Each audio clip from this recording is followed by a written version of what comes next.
ഞാൻ ഒത്തിരി കാണാൻ ആഗ്രഹിച്ച ഒരു മരത്തിലെ പഴമാണ് ഇപ്പം എൻ്റെ കയ്യിലിരിക്കുന്നത്. അങ്ങനെ പറഞ്ഞാൽ ശരിയാകുമെന്ന് എനിക്കറിയില്ല. കാരണം ഇത് ആക്ച്വലി ഒരു പഴമല്ല. ഇതൊരു കായ്ക്കുള്ളിൽ വളരുന്ന പൂക്കളുടെ കൂട്ടമാണ്. എണ്ണിയാൽ തീരാത്ത അത്ര ഗുണങ്ങളുള്ള ഒരു പഴമാട്ടോ ഇത്. പ്രമേഹം, ഹൃദ്രോഗം, ആസ്മ, ഉയർന്ന രക്തസമ്മർദ്ദം തുടങ്ങി എണ്ണിയാൽ ഒടുങ്ങാത്ത അസുഖങ്ങൾക്ക് ഇതൊരു നല്ല മരുന്നായിട്ട് ഉപയോഗിക്കുന്നു. നാരകങ്ങളും പോഷകങ്ങളും നിറഞ്ഞ ഒരു പൂവ്. അതെ, ഒരു പൂവ് തന്നെയാണിത്. അത്തിമരത്തിൽ വളരുന്ന അത്തിപ്പഴത്തിൻ്റെ വിശേഷങ്ങളാണ് നമ്മൾ ഇത്രയും നേരം കേട്ടുകൊണ്ടിരുന്നത്. മുൻപ് കണ്ടത് പഴുത്ത അത്തിപ്പഴമാണെങ്കിൽ ഇപ്പം നിങ്ങൾ കണ്ടുകൊണ്ടിരിക്കുന്നത് പച്ച അത്തിപ്പഴമാണ്. ഇതിൻ്റെ നടുവിലായി കാണുന്ന ഈ ചെറിയ ദ്വാരം കണ്ടോ? ഇതിലൂടെയാണ് പരാഗണം നടക്കുന്നത്. ഇതിനൊരു പ്രത്യേകത കൂടിയുണ്ട്. എന്താണെന്നല്ലേ?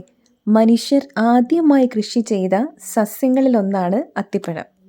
അത്തിപ്പഴം ഉണക്കി കഴിക്കുന്നവർ ഏറെയാണ് കേട്ടോ. ഇതിൻ്റെ കായ്കൾ കൂടുതലും കൂട്ടമായിട്ടാട്ടോ വളരുന്നത്.